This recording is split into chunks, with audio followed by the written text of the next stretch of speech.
Every child has a different personality, has different needs, has different ways of communicating. I think the greatest thing that I've learned is you have to listen to them. You have to hear what they're saying before telling them what to do.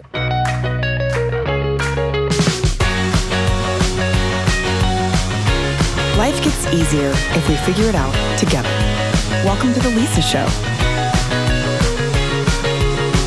Welcome to The Lisa Show. Now, you might notice a little bit of difference in the audio of today's podcast, and that's because we really experimented with the Council of Moms and did a video recording of this particular episode. So I wanted to give you the heads up that you can watch the video of today's podcast. You can find it on YouTube, and there are going to be clips on The Lisa Show's social media accounts on Facebook and Instagram. So you'll want to definitely check that out and follow us along to continue the conversation over on those accounts. Enjoy. Welcome to the Council of Moms. Now, Council of Moms has been a really popular segment on The Lisa Show, so we're making an entire episode out of it. And I'm really excited for the council that we have assembled today. So please introduce yourself and your relationship to motherhood. Ooh.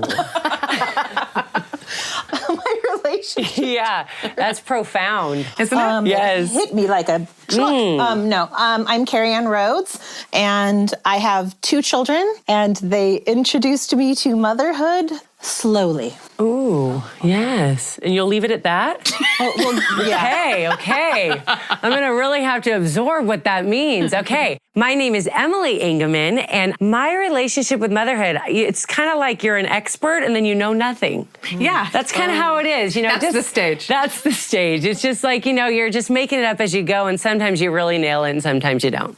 That's where I'm at. That's good. I'm Amy Hopkin. I have a very complicated relationship with motherhood. Actually, I don't. It's fine.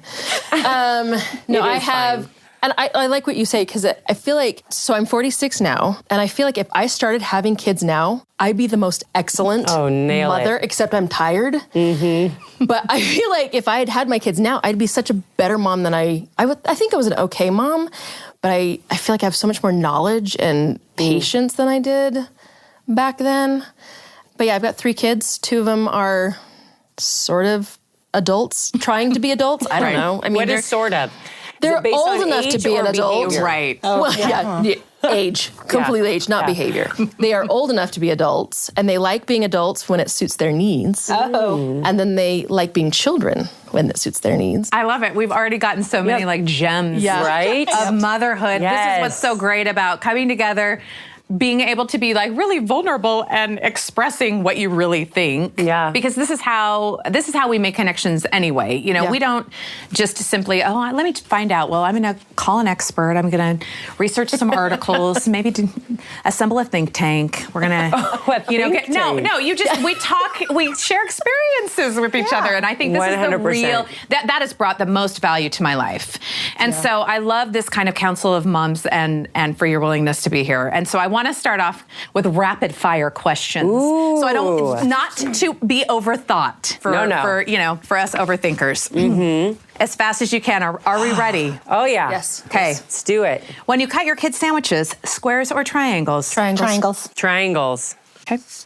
What's the thing that you did as a kid that you will never let your kid do? Go. That I wouldn't let them do? No, that you will never let your kid do. It's stuff I wish they could do, like disappear into the woods, but not get kidnapped. So. I'm thinking more kind of high school age, and I did weird things like driving a vehicle into a grocery store. I hope they never try that one. Got it. Oh, dear. When I was a kid, there was this single old man. He was old man, and he had a pool, and my parents let us go swimming at his house all the time, and sometimes he'd take us to Kentucky Fried Chicken. And now I look at my parents, and I'm like, did you want us to die? Like, what? Oh, yeah. No. Yeah, never let your kid do. I was just going to say perm their hair. Oh, my gosh. But your answers were better. What surprises you the most about mothering? Go. Tiredness. I really didn't know. People talked about it, but I really didn't know. I think just the depth of how much you care for them is deep. It doesn't end. You think they're going to hit 18 and your job's over? It is not. It's only It gets harder. It gets more complicated. Beautiful. Thank you. Bathrobe or yoga pants? Yoga pants, I guess. Yeah, yoga pants. House dress. Oh, I'll allow it. Yeah, of course. yeah. Yep. What is your superpower? Not thinking quickly is part of them. I can pick out the exact right number of napkins for the people that are eating. I can just pick them up. Oh my gosh, just a good. Can you guess how many candies are in the jar too? No, it just applies to napkins. Always want to win that one. Okay, it's the question specific. again. What's your superpower? Okay, I think I love easily. That's great. So good. Hold my hand. Yeah. Here you go. 9 times out of 10, I can eat a dish at a restaurant and recreate it at home without a recipe. Whoa, boy, that's like amazing. incredible. I wish. Okay, these are rapid fire, by the way. Sorry, we're doing Are we long sucking at that? One answer. Just teasing. Do you have a favorite kid? No. Nope. Yes, but it changes. Honest. Are you on time and disheveled or late and polished?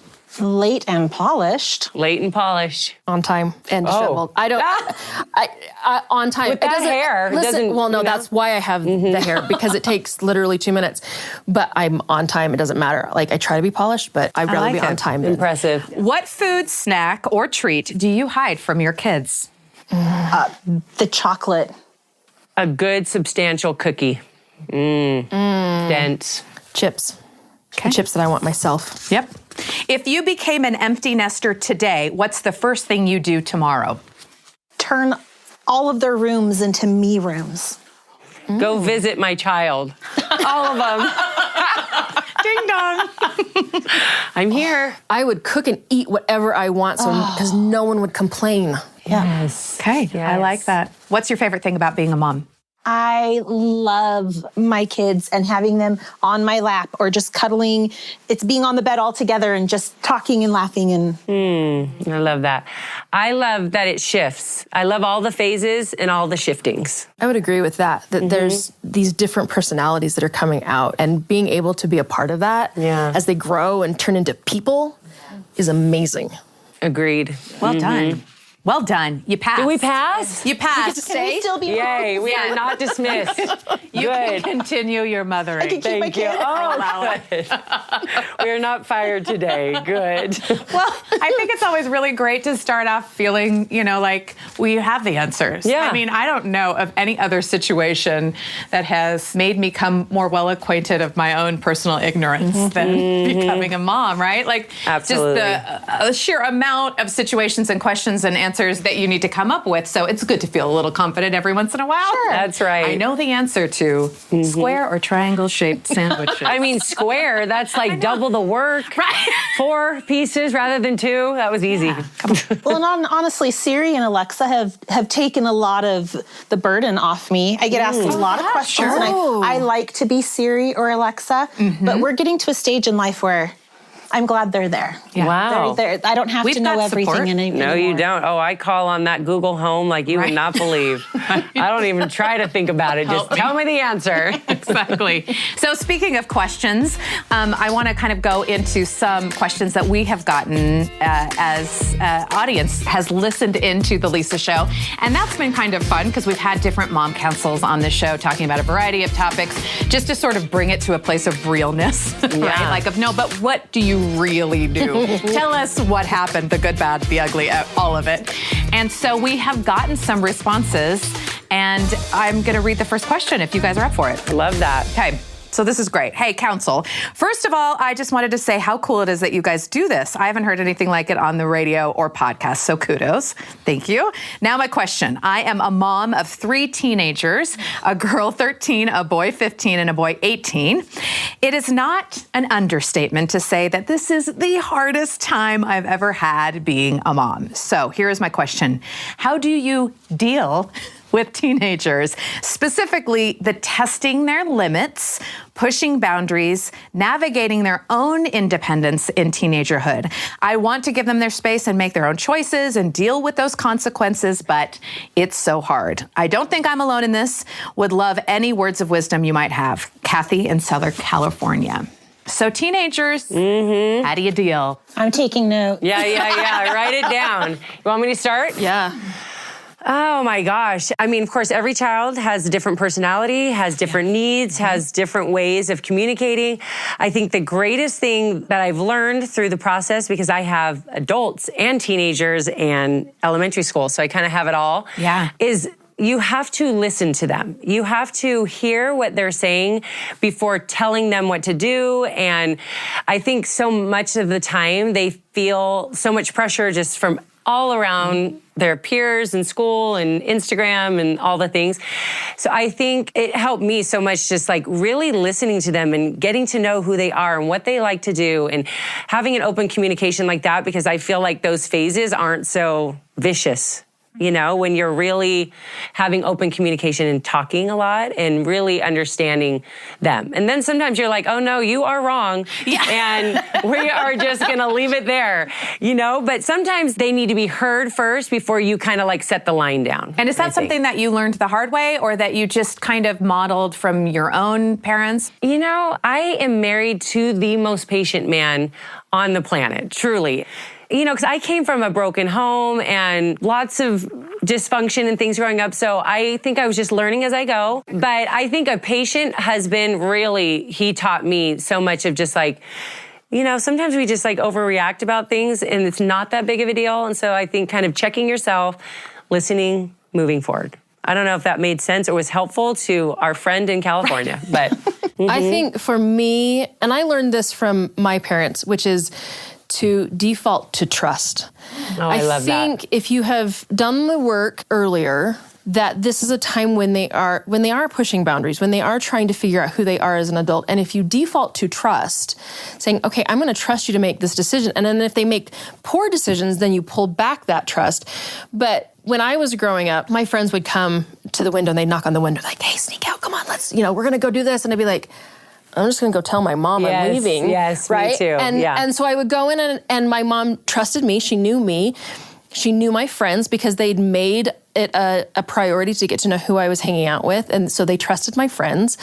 Granted, I grew up in Utah Valley. So it's, we're not like, it's not like it's too dangerous of a situation, it could be more right? Wild, yeah. But my mom would be like, okay, just, make sure that you check in when you get home. And that's what I've tried to model with my kids. And 85% of the time, they live up to that trust. And then there are times when they really don't. And you really kind of have to pull back and say, I'm sorry, you broke that trust. And now we're going to start from back here instead of up here.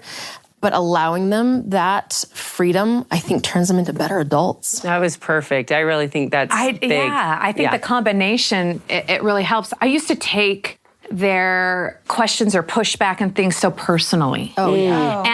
And it wasn't until I realized this is brain science. Like this is developmentally appropriate that they are pushing back, that they want to be independent, that they want everyone to know that they and themselves, that they're separate from you. That is part of growing up and part of their own that's identity. My phrase, developmentally appropriate. Yeah. This is developmentally appropriate. Very big phrase. It is really very advanced. It really calms me down, though, to not take it so personally, to say, but I love you so much, and I just want you to do all the things that I want you to do because I've really thought about this. And I've read a lot of articles, and I know better. Yep. I've thought about it. So if you just do this, like, here's my plan, and they're like, I don't want to do that. Then, what you're saying, take a step back is and to trust them to do it. The combination is really kind of right on, right? But just it's the hard. trusting them it's and harder communication. To do. I know. Can I ask a follow-up question to Kathy's question for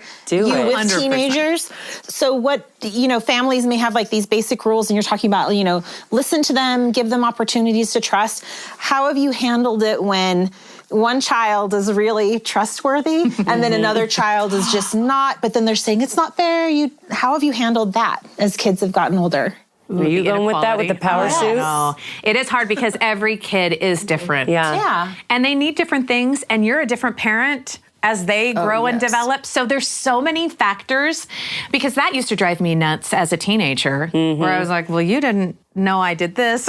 Yeah. Or you only knew. Yeah. The rules for me were this, and then for my other sibling, and I Yeah, remember I'm my mom older just and- having this like exasperated look on her face, like, yeah, you're right. I don't know, whatever. And now I'm like, now I know that exasperated look because I have it. Like, yeah, you're right. I do treat my kids differently because I'm different and they're different. And I don't get super caught up in all things being equal and fair because I don't think there's any way to be totally fair and totally equal. I just throw myself to the mercy of the court as far as like the kids and like, you're right, I'm doing the best that I can. And something that comes to mind, I have, thank goodness, haven't had anyone go too crazy on me. So that would be really hard, right? If you had someone that just really broke your trust time and time again. But I do have really close friends who have struggled with that. And then now it's like, no, they are doing like living a separate life or whatever. And I think in that time, it's almost like you have to just, because they're kind of so far gone almost at that point that it's like, okay, we need to like start from scratch and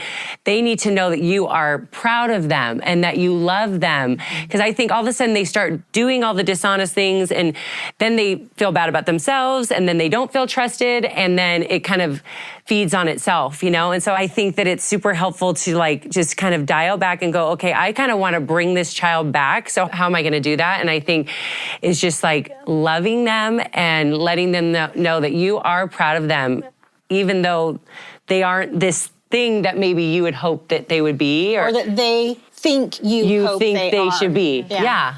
And then sometimes I think they soften, and I've seen it with my friends. They soften, and it takes time, of course, and not everybody is going to have this outcome, but then they start coming back, and you kind of have to like readjust the rules and things like that.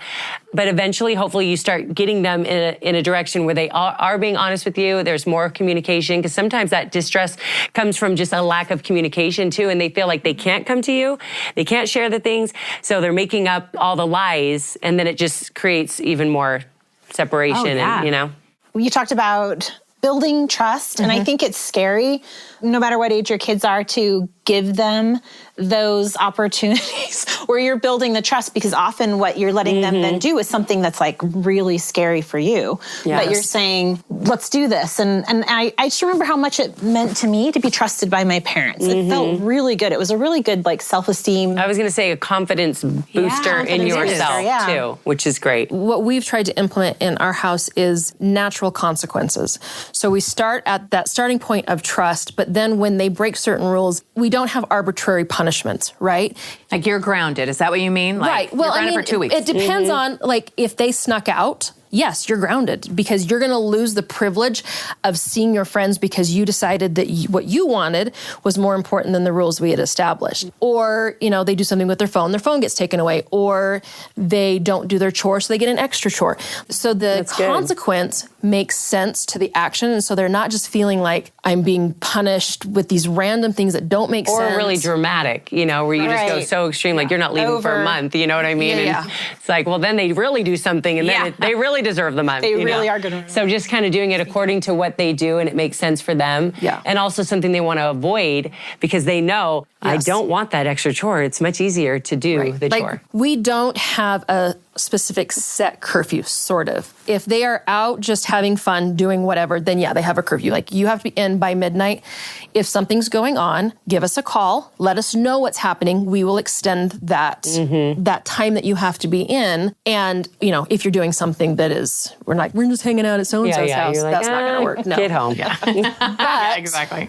if they stay out, like say, okay, you have to be home at midnight, they don't call, and then they show up at 12:30, they are required to be in a half an hour earlier than they would have had Very to been smart. the I like following this. time that they go Yeah, out. So I it's like this that. natural consequence of, oh, I understand that if I don't communicate with my parents, if I break this rule, here's the consequence that's going to happen. And they already know it. And really, honestly, the kids can figure that out without you having to specify what that Well, you're consequence so is. consistent. Right? Like they know, okay, well, if can I'm see messing up in this aspect, something in this is going to be taken away. How I much don't know do I like specifically this? what it is, but, but I know something in this circle is going to be gone. I like and that. so it's easy for them to sort of anticipate and change their behavior towards that. You know, in a lot of Very cool. situations with teens, like I think what we're talking about is curfew, homework, chores, responsibilities, you know, because we're trying to help them realize that they're part of a community, whether it's part of living in a family or in a community at large.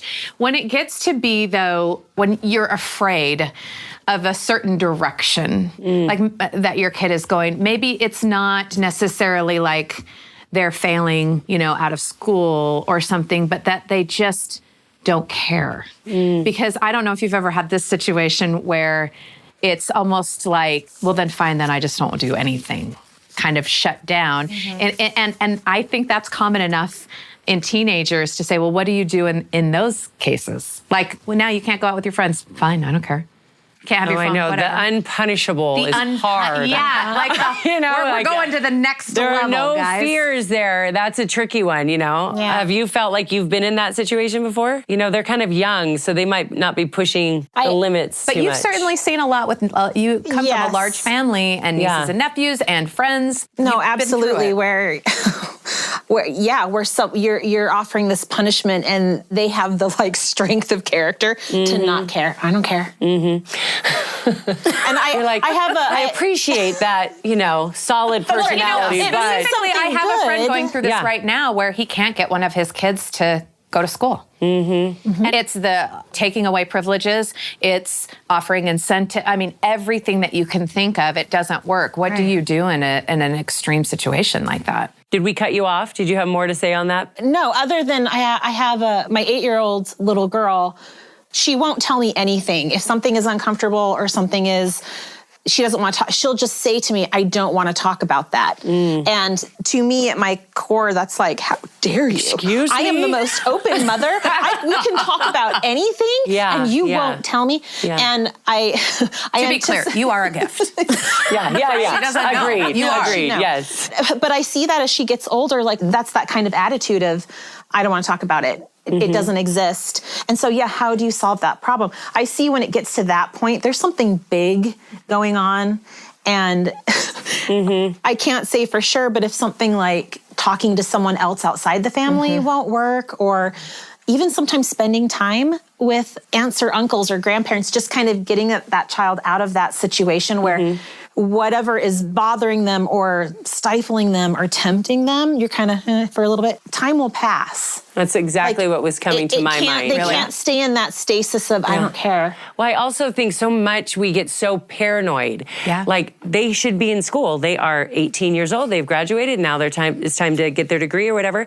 And I do have a friend who has kind of a child like that. And I mean, life is long, you know, they do have time, and people figure out their careers much later. And so I think you're right. Sometimes there's an emotional thing because usually they have some ambition and they're, you know, social enough that they have things that they like to do. And so when they just really shut down, I think it's probably something that they probably need to address, you know, because they're kind of just closing the world off. But then also it kind of falls back into like, we have this timeline for our kids and we think, okay, you graduate this and then you go to college and then you get married, and they are not all moving at that same speed. And sometimes they just need to feel like you're okay with them not following the perfect timeline. But if it's like obviously seems threatening or something emotionally, then that's a different thing, you know. But sometimes they're just like, I don't want to go to college yet, you know, and you're thinking to yourself, well, you really should, you know.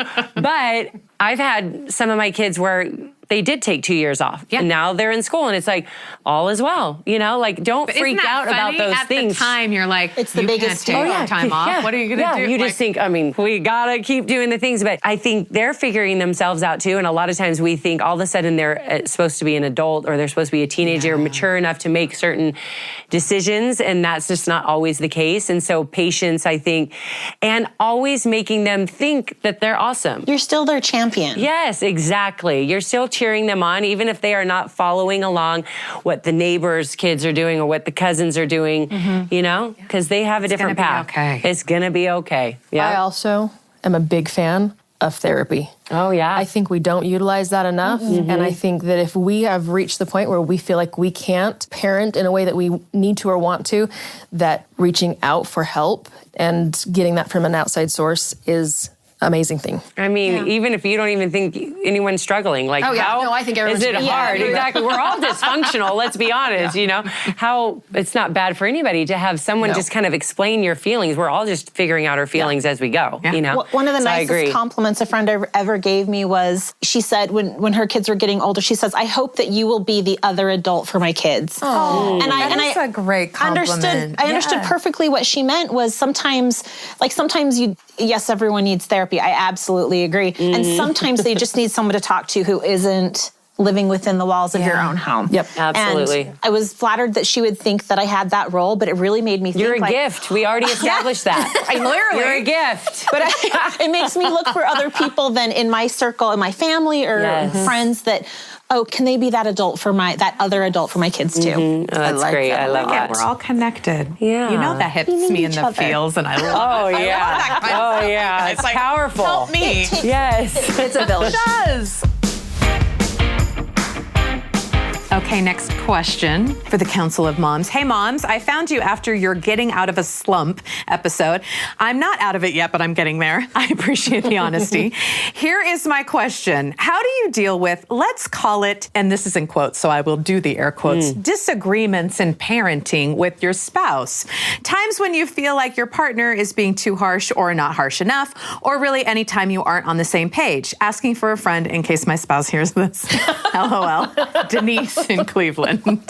Hilarious. You never disagree with your spouse, right? Never. We've got a good like natural good cop, bad cop thing going on. It's a blessing that whenever I'm just riled, it forces my husband to be like, I am cool. And whenever he's riled, I am naturally like, oh, that's nice. I've got this. And that's worked well for us. He's very easygoing. I tend to be more intense, but like you were saying with your patient husband, I'm so glad that he will balance me, and it's worked because then the kid knows, I'm in trouble, but here comes the compassionate parent to like help smooth. So that's and you get to be that sometimes too. So sure. Good. Yeah. No, this week I got riled and I had to leave home, and that'll happen. And my husband totally he took it. They worked on it so that when I came home, there were already solutions in place, and then I could just come in and be like, I love you. I am now calm. Let's go forward. Oh, yes. And that calm voice just soothes everyone.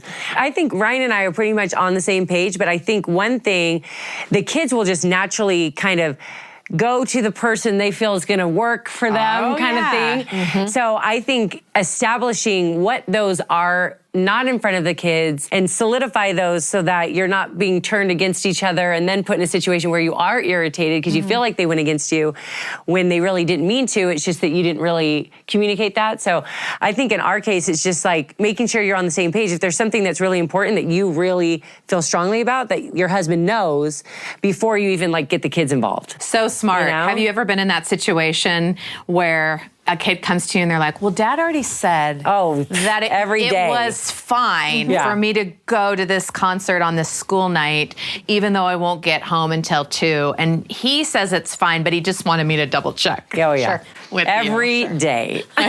Every day. Yeah. I always think it's so funny when they would try to do that because I'd say, you think I don't know what's happening what here? The situation is here? You really, and I just would just stare in their eyes like, how long are we going to play this little game? And I'd be like, well, I mean, could I? But there has to be something logical to that because we did that too. And I remember it feeling perfectly reasonable, right? Yeah. Like if I just talk to this parent and this parent, so there's got to be something human about that that just naturally happens. It naturally happens because this is happening over and over in generations, right? Right, because you've got to get on the same page, right? So it's always like, oh, did you tell them? Yeah. No, why would I? I would never speak for you, kind of thing. And do they assume we're just never going to talk to our spouses? I think that's it. They're like, they never see each other. They'll never know. They don't talk. Yeah, they'll never know. My kids don't do the deliberate, I talked to Dad and he said, but if I say something like this, someone will say, I'm really feeling crumble cookie. Someone will say that, just kind of feel it. And if I make a sound that's like, that would be good, something like that, then that in their mind is, Mom said yes. She's paying for everything. Yes. So goes right to Dad and says, Mom, wants cookies now. And so you got to order them, you know? So it's more of like, they just test the waters. They grab on to just enough truth. And then they go to dad. That one happens all the time. But the deliberate, like dad said yes, and then come to me, like, I don't know if I'm sure I have, and I fell right in. But I'm unaware. Has there ever been a time where it was a little bit more dramatic, like something that was like a big parenting decision where you were at odds with your spouse? And how do you kind of navigate that when you have fundamentally disagree on something that has like big consequences in a kid's life? Anyone really feeling? I don't know that I Or you felt like maybe your parents were at odds with something that you wanted to do or didn't quite know how to handle it? I mean, I've definitely been in the position where like I was feeling a certain way about one of my children, and it was like a big decision that he was making in his life, but I was kind of feeling like, you know, I think he's going to be fine no matter what. Or my husband was like, no, I really feel like this would be a big learning experience for him or whatever. But neither one of us were really in the position of making that choice because he was an adult at this point. Yeah. So it was not something that either, but we were both like, I was way more like laid back, like I'm not worried about it. He's going to be fine no matter what. Or my husband was just like, you know, this is the choice. And then in the end, we didn't have any say in the matter anyway. But, That's the ironic part, though. We, make these big decisions like, I mean, even like where should they go to college, or should they do service for our church somewhere? Or should they, they're making these decisions as adults. It's not like it's our decision. And we really don't, we're not the is. final word. We are not the final word.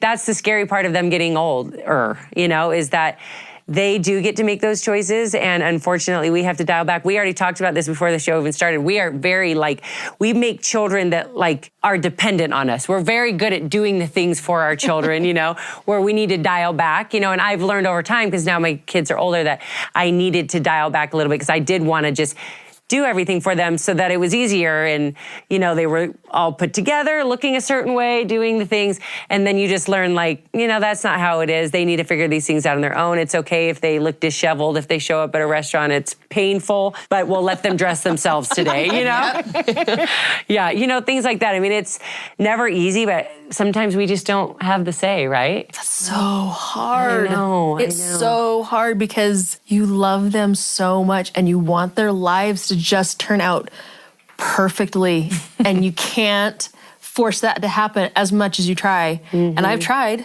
I really tried, but it doesn't, you just have to. Or even just helping them. Not that I want to take obstacles away, but there are lessons that you're like, I had to learn this the hard way, especially when it comes to relationships with other people or early boyfriend, girlfriend things. And you're just trying to say, I promise I'm going to save you, just and they won't. They have to experience it for themselves. Are there things that you used to do for your kids or that you did that now that makes you just sort of shudder I can't believe I did that? It's still going on with me. Come on. We talked a little bit about this. Yeah. Like what?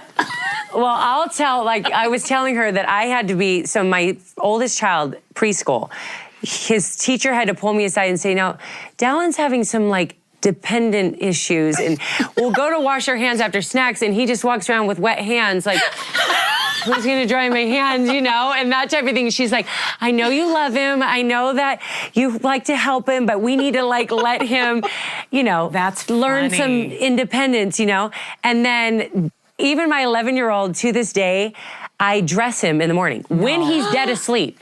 No, he's dead asleep. Not. Oh, yes, I do. I come in and I tap the arm. One arm, tap, tap, tap. Give me the leg, boom, boom, only because he is not a morning person and I don't really want to deal with the whole thing. And I love my children to just get good sleep. I hate waking. We're not going to validate. I know, it's terrible. I've not yet met one person that says I'm doing the right thing. Oh, that's good. They're like, you have got to be kidding me. I'm like, yeah, I just don't like waking a sleeping child. Let's get you dressed. Then he gets up, we go do the hair, the whole thing. We do the hair still. So see, I got problems. You do his hair. And I think she has some problems too. She better come clean now. Uh-oh.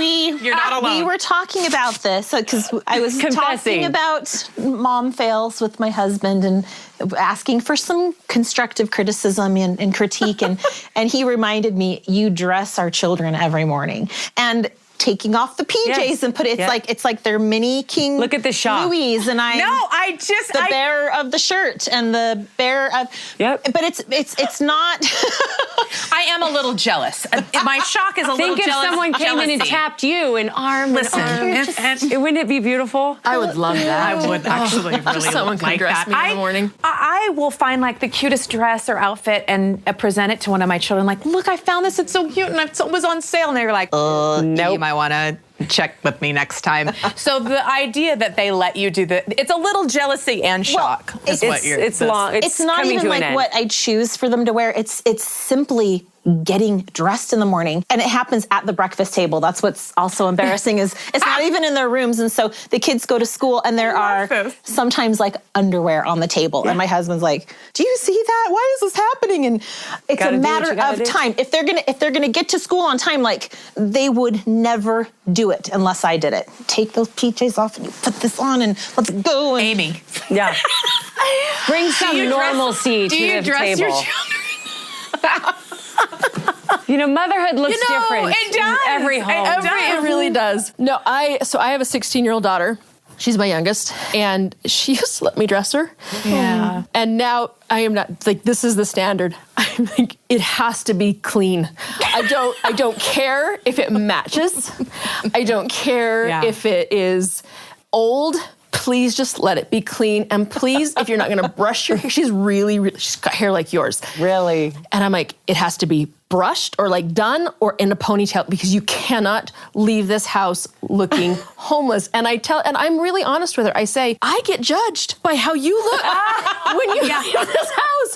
No one thinks. It doesn't have anything to do with her. Like that 16-year-old. Yeah. Wow. It's no, like, her mom must not love her. I love that. That is the exact excuse. I send my children out saying, you need to look like somebody loves you. That is the exact phrase you are cherished. That's right. That's right. It's so funny that when you start a discussion about, are you on the same page with your spouse? But really, it's like, who cares? Yeah, we're kind of I'm going to do what I want to do.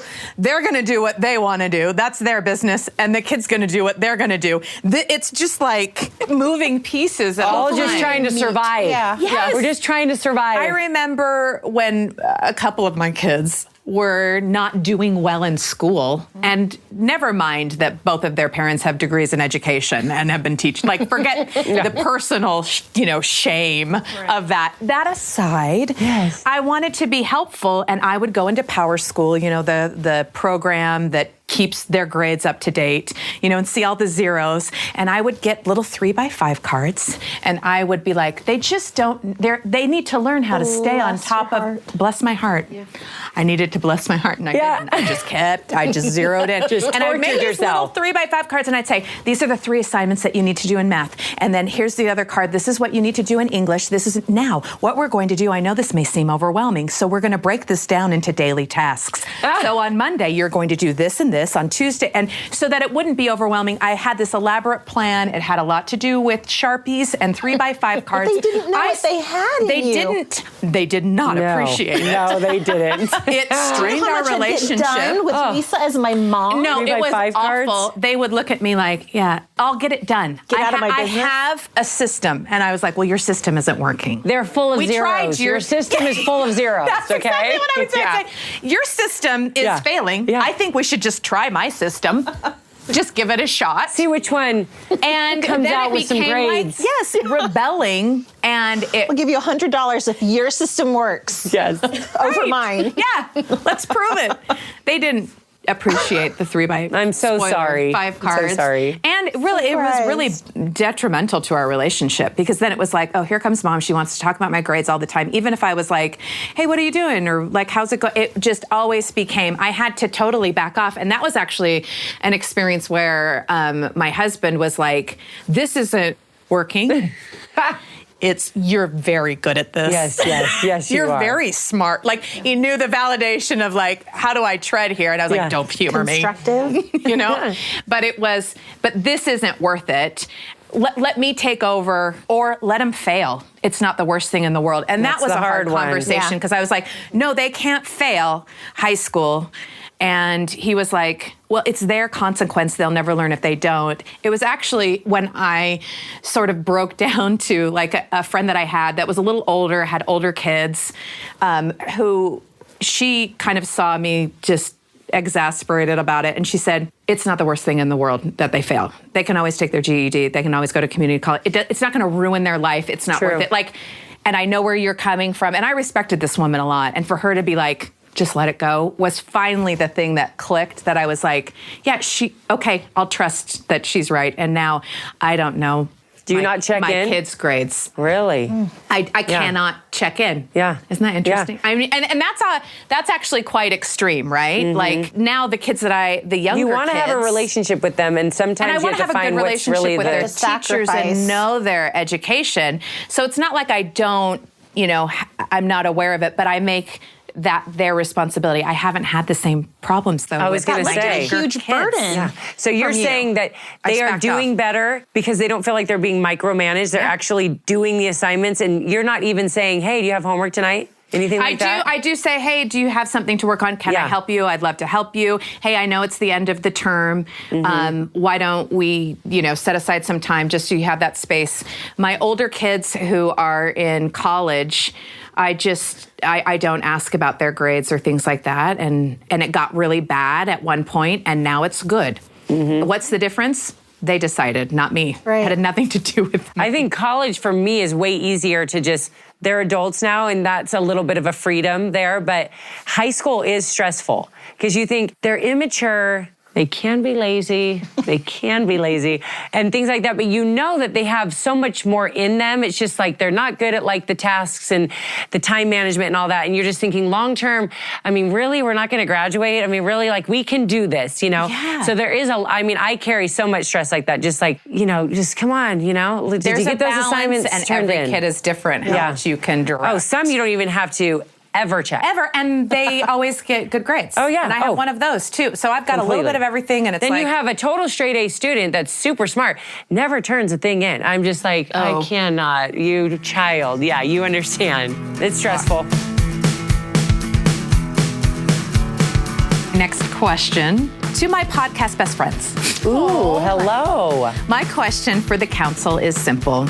What is the best piece of mom advice you ever got? Please share. Give me your wisdom. Nicole in Fort Lauderdale. Cute. Best. I've got one. Let your kids do dangerous things in safe ways. Ooh, I'm not good at that. Please explain. Yeah. Okay, so letting them navigate the world in maybe a little bit of a dangerous way, letting them have some freedom, but making sure that they're doing it in a way that's not going to get them arrested or, maimed or stuff like that. But letting them sort of push boundaries and not just like rule boundaries, but physical boundaries. Let them climb the tree to the very, very top, as long as you're not letting them climb with the branches that are, an inch thick. Let them do that. Let them, go on the slide and go backwards. Let them explore the world in a way. And you're there to make the safety net. You're there to help them if something goes wrong, but allowing them that freedom to be able to just kind of go all out into the world. And the confidence, I think that it does. They won't be walking around at preschool going, so dry my hands. Dry my hands. Dry my hands. Who will dry? I love that. I could use that. It might be a little late in some way, but I think it was on like a TED Talk before they had TED Talks. I don't know what was the pre internet TED Talk. Was it a YouTube something? I don't know. I remember hearing that and thinking, that. And I, for the most part, have raised pretty confident kids that are able to navigate the world in a way and take risks. And I think that's what allows them, when they're little and we're letting them do these sort of crazy things, they learn to take risks. And that then transfers when they're adults, or at least emerging adults, into being able to take risks in other things that they might be too afraid to do if they didn't have that freedom when they were little. Because I can do this and I'm going to be okay. And if I'm not okay, I've got backup. Like my mom's going to come and back me up, but I don't need my mom because I know how to do this in a risky way. Really cool. Wow, I like that's that. really great. Yeah, I love that. Is it my turn? Yes. What's the best mom advice you I have? would say, I don't think anyone gave me this advice. Okay. But this is one that I would share with others, and something that I feel like I try to implement, and I think that it works. And it has to do more with me or us, is I think our kids need to see us doing the things that are passions, doing things outside of motherhood that make us happy and connect with who we are. And then it gives them the freedom to be independent and be who they are. And I just think, and to be silly and playful, because then they will be, I just think so much people can get so stuck in the role of mom that the kids like literally don't even know who they are outside of that role. Like they're just like, do your chores and I pick you up and I do carpool and I do these things. Instead of like seeing what I'm super passionate about and seeing me do that and what brings me happiness, I think gives them confidence to do the same thing and also connects us, because it's like me being me and not me being mom. And you can have a lot of fun with that with your kids. So that is something that I try to do that I think brings a lot of happiness and laughter and fun into the home. So what does that look like in your family then, specifically? What do you think? There's a lot of dancing. A lot of dancing, because I know, well, you're the fun Zumba instructor. Oh, that's so nice. Well, and you spread positivity. Thank you. On social media. I mean, it feels like it's your passion too. And it really is. And the way that you express yourself is always with your family. Your sister's your best friend. Yeah, We've had her on the Council of Moms cast. Council of Moms is very Yeah, listen. I feel like I have an award today of some kind.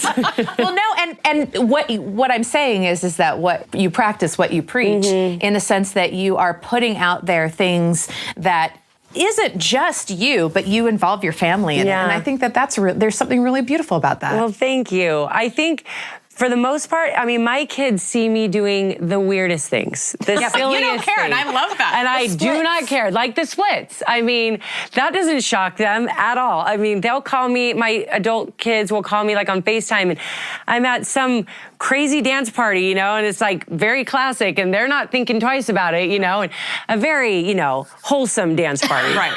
Very wholesome dance party. But they need to see me having fun with my friends, having fun with my sister, having fun doing things.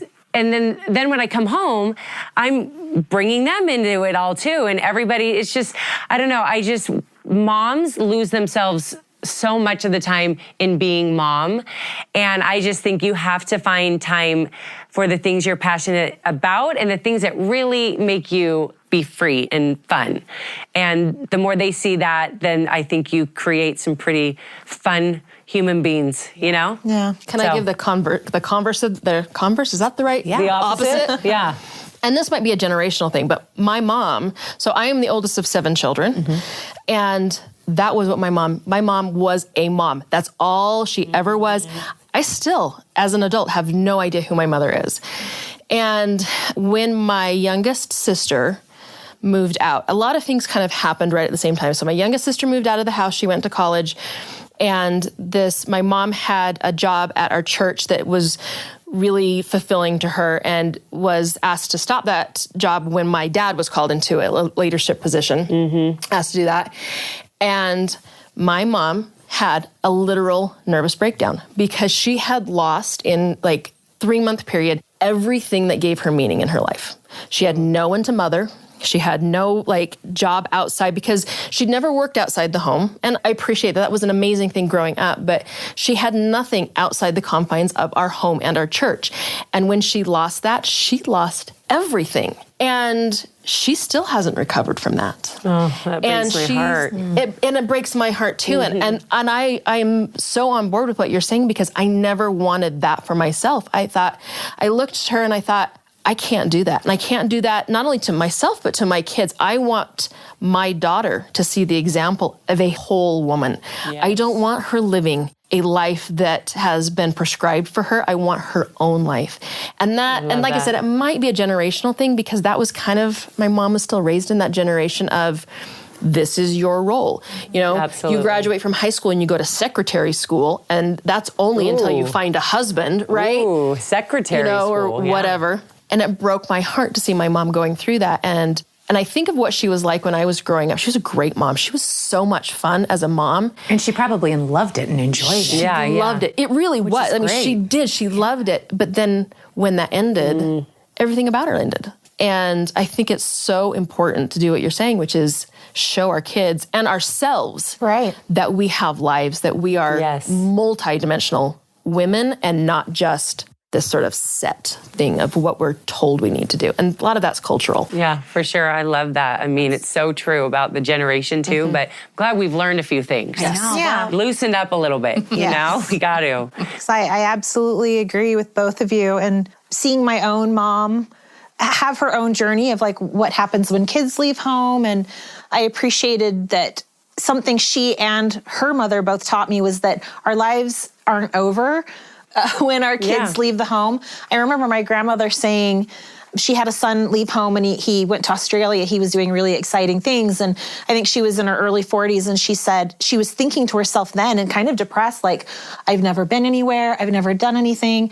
And between the time she was 40, two, and the time she passed away at 90, she had been all over the world. She had traveled. She had accomplished, become an expert in certain things. And all of that happened really as her kids were older. And I look forward to that myself. Like my life isn't over at this age just because I have kids or when they leave. I'm still doing new things. I still want to learn. And I think that's probably good for our kids to see this, our generation doing, right? Is that you've got to have something. Family is super important, but that's like 18, 20 years for me. And then what else am I going to do? And I think it is helpful for your relationship with your spouse too. Like, because then you just can't be super dependent, on that role or this role. Like you have a lot of roles that you're saying, lots of facets of who you are and what makes you happy. And so I think that's so important, and I'm happy to hear that you're doing that. Yes, and that it's incredible. Contributing to a full life. I think when I think about the best advice that I've been given about motherhood, it's just my own mother's attitude about being a mom. She just was always like, I just love it. I always wanted to be a mom. Oh, you kids I just get such a kick out of you kids. That's adorable. I just want to see you guys. You never stop mothering, and I'm always going to be your mom. And even though you're a mom and, it never changes. I just want to hang out with my kids. Like that's that adorable. Kind of, I think I boiled it down to more, specific advice than just sort of an attitude, it would just be just to bring your own personality to motherhood and not to try to worry about what someone else is doing or how they're doing it. What their motherhood looks like, but play to your own strengths for your motherhood. I know that when I was, my mom is a really good, homemaker, and she really, sews really well. I don't sew. My mom is super into ironing. They iron their sheets and pillowcases, and I was just like, I can't do that. And she would be like, you don't have to do that. Just because I like to do this. I didn't mean to imply that you and your brothers and sisters need to iron. It's just what I like to, Don't be weird, Lisa. Just do what you want to do. No one's worried about that. And I do think that that's true, that's helped me enjoy motherhood a lot of not all families do this, but I like to do this. Or what someone else does doesn't take away from my experience. That's sort of we can be so hard on ourselves. Yeah. And sometimes that translates and spills out into the community, and other people sort of pick that up of oh, maybe I should be doing that, or if I should be feeling bad about that. And that's not what this is. If you kind of share that joy, I think, and that passion of, I just like to do this weird thing with my kids. It's not for everybody, but it's for me, that's good. And that's good for your family. Well, it seems like your mom I picture her just she's choosing to focus on the positive and the fun of motherhood instead of, I love being a mom. I love, and there's so many wonderful things. Because we know it was hard. No one's pretending she's saying, no, this was easy. Yeah. Oh, I'm sure there were days she's exhausted. She has all the challenges that everybody has, but it seems to me like she chose to look for the positive and make it a fun, happy thing, which then spills over to you, which is so awesome. And I think all moms probably we all need to check ourselves and what is the attitude that we're choosing? What is the attitude we're putting toward our children? Because we all could sit there and go, oh my gosh, the dishes and the laundry and just list out and our children can feel that energy. Our children, they are taking notes for sure. But there's so many things that are so awesome. So if you chose that, look at the beautiful example that you had. I think we all could learn from that, because it's just a matter of choosing the attitude that you and the perspective that you look at motherhood. because we all have the challenges. We all have the challenges, and I appreciate you sharing them with us. Yeah. And the joy. Yes. Guys, So being much mom's joy. great. Oh, it's awesome. I wanted way more kids than I had. Same. My husband just said no. That's enough. Grandchildren. He was Channel like, that 5 into is the new grandchildren. 10. I was like, okay, I want more babies. So now I need to wait for the grandbabies, and that's fine. I will. Yeah. Circle of life. That's right. More It's a babies, beautiful Great thing. mom council. More babies are We're coming. very pro-mom. Yeah. like this about us. I love being a mom. Oh, heck Well, yeah. it's not the milk council, so. Yeah. Yeah, it's true. Yeah. You asked the right people here today. That's right. People that love I it. don't know much But about milk, I do. I but- love being a mom. Oh, I me really too. do. Me Like, too. And it's interesting because if you looked at my husband and I, my husband was much more the nurturer. I am not the nurturing. I'm just very logical, organized, and we kind of switched gender roles, I guess, a little bit. But I think it's like being true to the culture of your family. Like that's what worked for our family, right? And it took me a little while to figure out that I wasn't a bad mom because the way that I mothered. And when I embraced that, I became a way better mom. Yep. Because I wasn't true to myself, and when I wasn't true to myself, I couldn't be a good mom. And then you just like, yeah, I love being the type of mom I am. I don't want to be the type of mom you are or you are, like, right? Because that's not true to me. And when you really start embracing that and you're like, no, this is who I am, and my kids are my kids for a specific reason, and that's because the type of mom I am is what's going to turn them into the kind of adults that they need to be. And it's only when you fake it and you're trying to be something you're not that your kids don't end up like, I mean, that's not entirely true. They have agency. But they feel it. But they feel They it. do. They Yeah. feel it, right? That there's an authenticity about just being, and then it gives them the freedom to say, okay, this isn't this role, whether it's motherhood or fatherhood or whatever. I can follow my path. I can follow my path and I can be true to my path, and that's going to make me happy because I saw that it made my mom happy, and I saw it made my dad happy, and I can see that it's making the other people around me that are doing it happy. And that's really, isn't that like the ultimate goal of motherhood, is to say, my kid is happy. The Lisa Show is a production of BYU Radio. This week, our show is produced by Lisa Valentine Clark, Richie T. Stedman, and McKay Menden. And special thanks to Carrie Ann Rhodes, Emily Ingeman, and Amy Hopkin for joining us. If you want to see a video of our conversation, find us on YouTube or social media at The Lisa Show. And don't forget to leave us a review, if you will, on Apple Podcasts or Spotify.